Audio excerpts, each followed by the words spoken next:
Hey everybody, welcome to the BizSTL podcast. I'm your host, Mike Miller. This episode of the BizSTL podcast is sponsored by Fidelity Investments. The BizSTL podcast is where we meet with leaders from around St. Louis to learn more about how they built their businesses, what they see for the future of St. Louis's business scene, and how some of their greatest lessons just might serve as learning opportunities for your own career. In 2006, the economist Muhammad Yunus received the Nobel Peace Prize for his pioneering work around the concept of microcredit, which involves small loans to villagers in Bangladesh. The loans allowed them to start small enterprises or even just buy livestock. Put simply, it was a big idea that reshaped the lives of so many people who needed some help.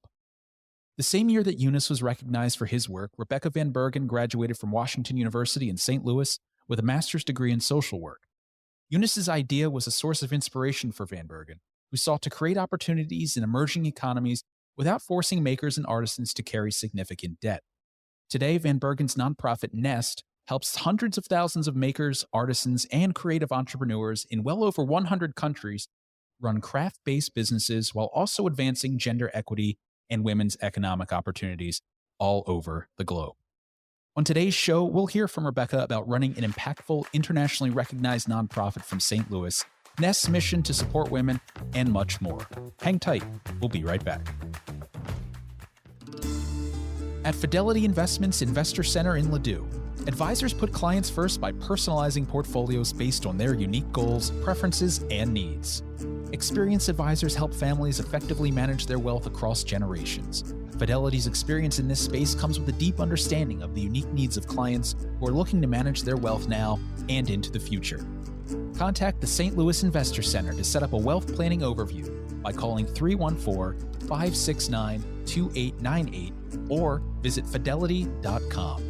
Investing involves risk, including risk of loss. Copyright 2024 FMR LLC. All rights reserved. Fidelity Brokerage Services LLC. Member NYSE SIPC 116132110. All right, welcome back. Today's guest is Rebecca van Bergen, founder of Nest, a nonprofit that supports artisans and makers around the world, many of them women, while connecting them to marketplaces, mentoring, and all sorts of economic opportunities. It's a really fascinating organization that's based here in St. Louis, but doing important and impactful work all over the world. Rebecca, how's it going? Good. Thanks for having me. It's my pleasure. It's so great to have you here today. Lots to learn about. But before we dive in, we like to start each episode with a round of rapid fire questions just to get to know our guests just a little bit better. Sound good? Sounds perfect. Sweaty palms, but sounds good. Awesome. Well, how do you like to start your day? Is there a routine that you have to maybe get off on the right foot each day? I'm a morning person, so I'm usually up by 5 or 5:30 Wow. and really love that moment before my whole family, my kids are still sleeping. So it's like my moment of calm, and I make myself a cup of tea. And I think my team hates it because I get a lot done between 5 a.m. and 7 a.m. before my family gets going. So they'll wake up to lots of Slacks and emails, but it's sort of my time. I get that. And that makes sense. You got to make time when you have it. Exactly. Awesome. What about a favorite life hack? Anything you do to make life just a little bit easier?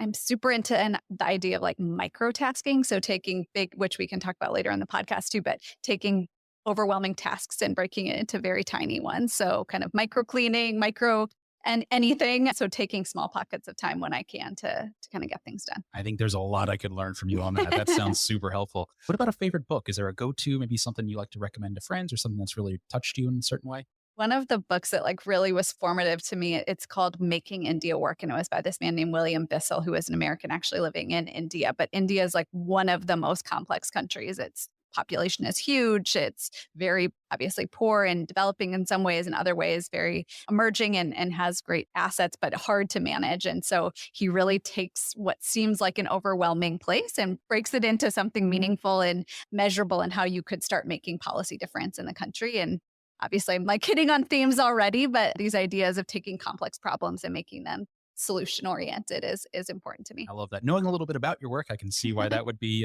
something that would touch you. That's great. How about a favorite podcast? Is there something you like to listen to? This is going to be my new favorite podcast. Yeah, right. Well, I know I need to diversify out a little bit, but that's great. How about a favorite restaurant in St. Louis? Is there somewhere you like to go or maybe recommend to folks? One place, I don't know if it's my absolute favorite, but one place I really love is Lucky Accomplice. I think their food is just outstanding and creative, and I love that St. Louis is the kind of city where people can explore and innovate and open new small restaurants. I was in New York City before this and it wasn't quite the same. So I'm excited to be able to tap into the creativity that the restaurant scene here has. I love that. That's a great pick, great place. Have you been to Press, which is just next door? It's run by the same folks. No, now I need to. Oh, it's great. They do the most unique pizza you'll ever have, which is saying something in the land of unique pizza, but it's a very different, hard to explain type of pizza. I highly recommend it. Okay. Really cool.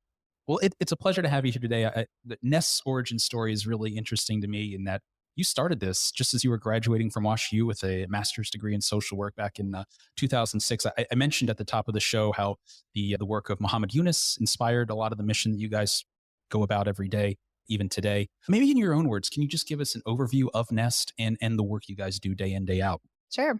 We're a nonprofit and we support makers and artists and artisans in the US and around the world, and kind of really recognizing that micro and small businesses, especially in the creative economy, usually they come with talent and the ability to make beautiful things, but business is not always their skill set. And so really wanting to create an organization that could really help with holistic business development, market building, business education, kind of building off some of Eunice's ideas, but moving beyond just kind of lending as a means of change. Why makers? Why artisans? Why crafting at large? Why did this particular sector speak to you? For multiple reasons, but I think making is what women do around the world. So if you look globally, it is considered to be the second largest employer of women in emerging markets behind agriculture. And so when I looked at a sector that would have kind of meaningful impact, that was it. But there's also many other reasons. I think one of the things about craft is that it's very tied to culture, to place, to history, to family, to legacy. And so there's something so deeply meaningful about it for the people who produce the goods and for the people who get to consume them. And so not only is it kind of a place to find economic livelihood, but it also brings kind of beauty and keeps culture alive in all of our households. Yeah, it's so fascinating, just the impact that you guys have had in so many countries, in hundreds of thousands of makers all over the world. What does the work actually look like day in, day out when you've connected with these people, you're connecting them to support other economic opportunities? What does that work actually look like from the Nest perspective? And, you mentioned that like the volume of countries, which I think is another reason we love craft, is that it literally is everywhere. And so, which can be, again, a little bit of an overwhelming thing to tackle. But the way Nest operates is that we have an open access, what we call our artisan guild. So if you are a maker or an artisan anywhere in the world, it's free to join. And we have a digital platform we call Nest Connect that you can log into and get access to a huge range of business resources, toolkits, e-learning. Our e-learning platform live translates into hundreds of languages. And so that's kind of the entry point. And then from within that, so we have over 3,000 micro businesses in 120 countries in that network. And then from within that, we can kind of create and kind of micro learning experiences. So accelerators, financing programs, different opportunities where makers can then apply to get more in-depth, customized, often with financial support attached to it, ways to kind of like take this very broad network and bring it down to something kind of very deeply impactful on a personal level to the makers involved. It's all, you get down in a really granular level to really reach people where they are and making all these really awesome crafts. And on the other end, you're connected to some pretty big brands as well, too. Yes. So we are a nonprofit. So we do a lot of our work. We raise philanthropy from individuals that are committed to our mission, from institutions and foundations, but we also work with huge brands and retailers, from the big ones like Target to kind of smaller luxury brands like Chloe, and everything in between, which is also fun. And they support Nest to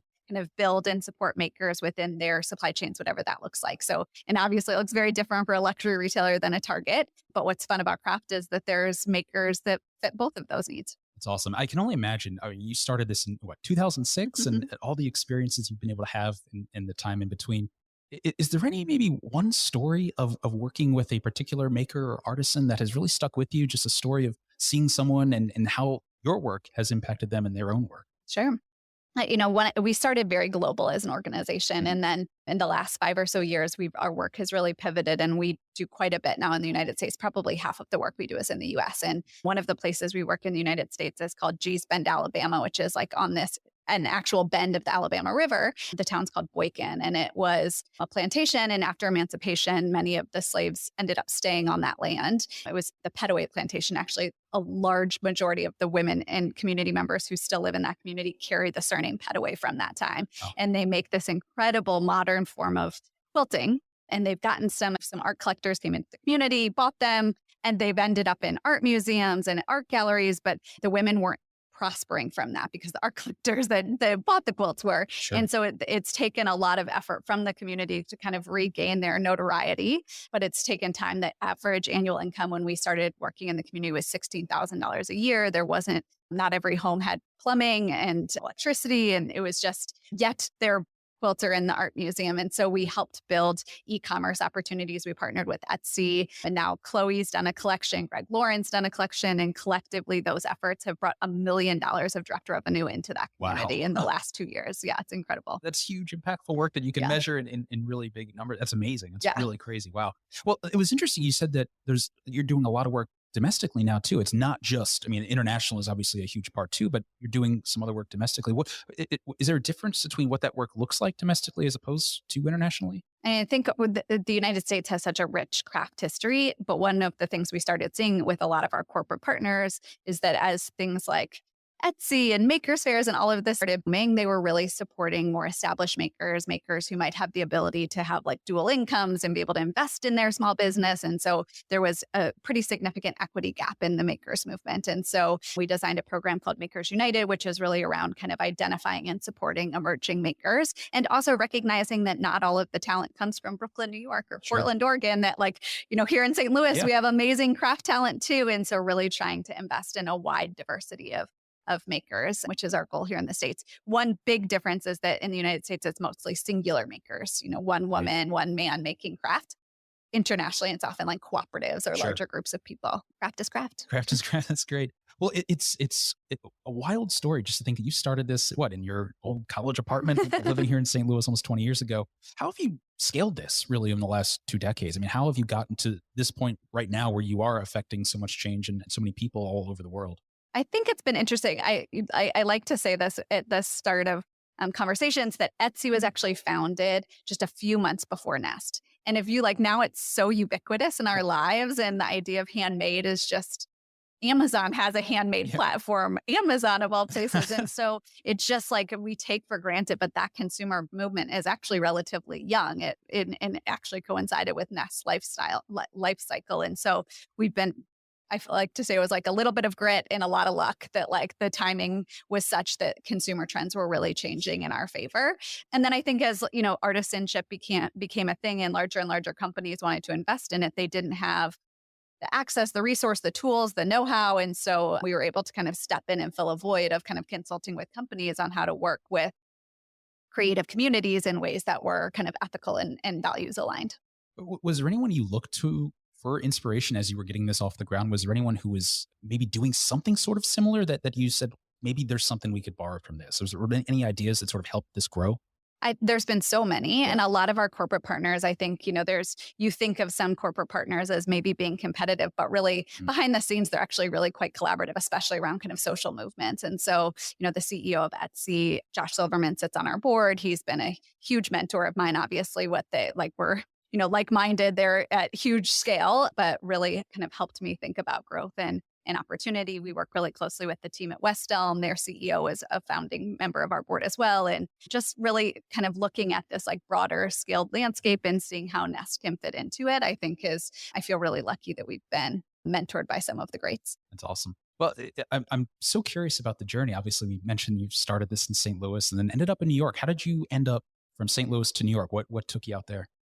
So I got my degree in social work here at WashU. And then when it started kind of taking off and getting legs, I sort of knew New York was where we needed to be, both because of raising money and philanthropy, but also most of the brands and retailers that we really wanted to partner with were headquartered there or often there. And so felt like sort of a natural fit for where we ended up. And again, our origin was really more global. And then it's been nice that we're working more domestically and then in St. Louis. And so we had headquarters in New York City for 15 years. And then when the pandemic hit, we closed our offices in Manhattan, and then everyone got a taste of the remote work life. Yeah, And right. our staff was like, we're not so into getting back into the city. And so my husband and I realized we really didn't need to stay either, and decided to come back home. Wow. So what was pulling you besides maybe the pandemic, releasing some of the just the constraints of being in New York? What brought you back to St. Louis? Was it family? Was it a combination of things? And my family's here, which was definitely appealing, Sure. especially after being home with two little kids trying to run a business during COVID. But I also think, New York is amazing in some ways, but it's also big and expensive. And like when we were speaking about restaurants, a city like St. Louis, you actually can invest in a small business in ways that's just not even possible in the city. And so the culture of creativity, of making, of food is so rich in so many of America's small cities, and it's really underappreciated, honestly. And so, I think it's been so fun to be here. We love the Makers District that with Third Degree Glass and Made and Magic House Made, and it's so awesome to see these ideas of creativity and small business really having a home here. I'm curious now, it's been what, 3-4 years since you guys have been back full time. In what ways maybe has Nest benefited from having a presence here? Are there things from St. Louis, things in St. Louis that you guys tap into, you guys take advantage of being a sort of St. Louis based business that you are? Yeah, our program Makers United has kind of hubs in different cities, and St. Louis is one. We've been really fortunate to partner with the Regional Arts Commission, Rung for Women, some other local organizations to really build out a community of makers here and work to invest in them, which we're continued to be so excited about. But I also think it's really important sometimes to not live in the bubbles of the coasts. And so I think it's really informed my worldview and the way I approach work to be kind of here in the middle of the country and having different kinds of conversations and hearing from different types of people. And I think it's important. It's good to just sort of diversify things like Yeah. that sometimes. That's great. Well, another thing I thought is really interesting is that you've maintained that fully remote workplace. And it's probably a lot different from a lot of other companies that went back to the office, went back to what's familiar. But you guys stuck with this. You guys stuck with this and have, I suppose, people all over the country, maybe all over the world. How do you manage that? Why does that work for you? And what does that look like? How do you make it work? I mean, it's tough, obviously. I think we miss there are elements of working in an office, the camaraderie, the Sure. connection that we definitely miss. On the other hand, we're able to hire talent from anywhere in the world, and we do. And so we have such a diverse team in ways that if we were bound to one location, our pool of potential applicants would have been much smaller. And so that's very appealing. Our work is very global. So having people in different locations with different networks and the ability to travel is really interesting for us. But also, I think one of the things we're huge proponents of at Nest is home-based work, which is what artisan work is. And so most makers and artisans work from home, and that gives them the ability to care for their families, to not have to commute. Like there's a statistic that blows my mind that in India, 70% of women felt unsafe working outside of the home. And so if you think about countries where gender discrimination is still so strong and violence on a commute to work is a very real fear, home-based work is such an important alternative, and Craft provides that to people. And if we're going to be advocates for that globally, we have to be advocates for that for our own team. And so I love, when I'm in a meeting and someone jumps off to pick their kids up from school, or we see a little head pop up, like that's part of what we're investing in. I was going to say almost putting your money where your mouth Yeah, is. In a way. exactly. It's really interesting. So you've made it work. This is, it's a little bit of a different than it's the non-traditional way of working, but you guys have found a way to make it work. Yeah, you just have to be a little bit more deliberate. We get together once a year for an all staff retreat, which is amazing. It's everyone's favorite 4 days of the year, probably. But you have to culture build in different ways. You have to really be pretty mindful about it and put effort into it. It used to come more naturally in an office environment, and we have to be proactive about making sure it stays. But I was going to ask you that exact thing. I was wondering how anything lessons you've learned from this shift to remote. I mean, culture, I imagine, is a big thing to try to maintain with a team. But yeah, any other lessons you've learned from this sort of pivot? I think and this we learned early on, but it has remained true, is that when you're in an office, you overhear things. And that sounds silly, but actually really informs people about what's happening around them and on other projects. And now our team is so siloed that you don't overhear what another team is doing. You actually just don't know. Yeah. And so we've had to be a lot more intentional about making sure that people are aware of all the different activities happening at Nest, because we do a lot of different things, which we've kind of talked about. And so at any given time we'll be in a team meeting and someone will be like, oh, this thing we're doing with Prada. And I'm like, what? We're doing what?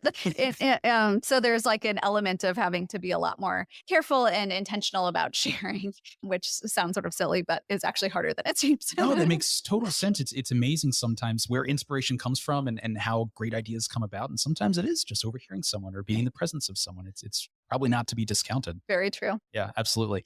Well, who are some of your leadership mentors? Obviously, you've been running this, you and your husband have been doing this since 2006. And I'm just sort of curious, who do you look to as sort of inspiration as you lead your own company? Has there anyone sort of provided you with tidbits or helpful pieces of advice that have shaped the way you lead your team? I mean, there's quite a few. I mentioned Josh Silverman, who's the CEO of Etsy. And I think, one of the things he and I have been talking about recently is that, and really kind of leads into this conversation about remote work culture, is that the world around us it's hard right now. And it's been hard for a while. We had a global pandemic. We have war on multiple continents. The economy feels uncertain. There's political upheaval. And so our staff around us are waking up every day, climate change to this like deluge of chaos almost. And so how are we like really able to like make sure people come and feel safe and feel productive and feel like they can make change in this very real time of global upheaval?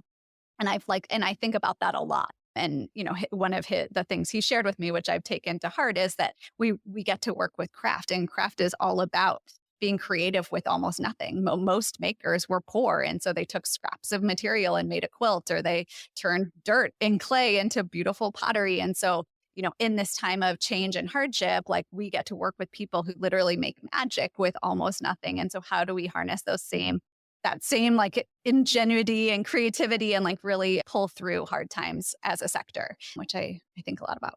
You know what?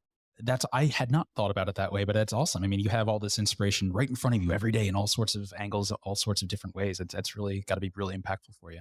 Yeah, there's this writer, Rebecca Solznet, and she wrote this quote about climate change that said that like, while scientists are really important, obviously, in that fight, we also need artists, because artists are storytellers and they're going to help propel forward change if we can bring people along, which scientists have a harder time doing. And when you look at the uncertainty around how to handle things like climate change, you can really see that being true, that we really need powerful storytellers, and art and culture play such a role in that and in times of change. Well, I'll tell you what, as a storyteller by trade, I love that perspective. That's great. Fully agree. That's awesome.